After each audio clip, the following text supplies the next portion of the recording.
nazioni, è nella storia del suo presidente, è nei simboli che rappresentano non solo la fine della quarta guerra risorgimentale, non solo il compimento del disegno legato all'unità nazionale, ma rappresenta anche la caparbia volontà di ricordare uomini e donne indistintamente che hanno fatto l'Italia. E Vittorio Veneto, nella sua austera appartenenza al mondo vescovile, al mondo ecclesiastico, continua oggi a rappresentare tutto questo.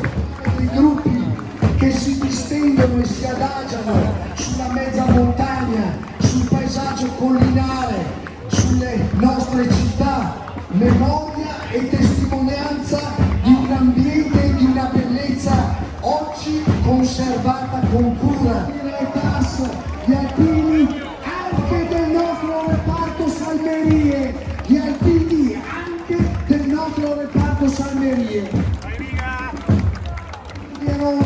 Gettate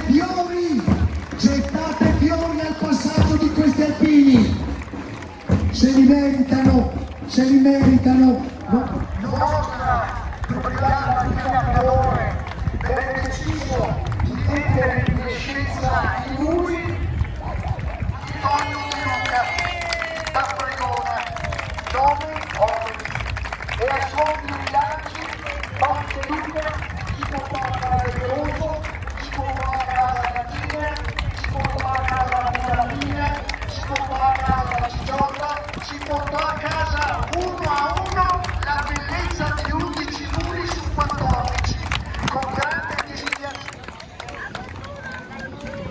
Grazie.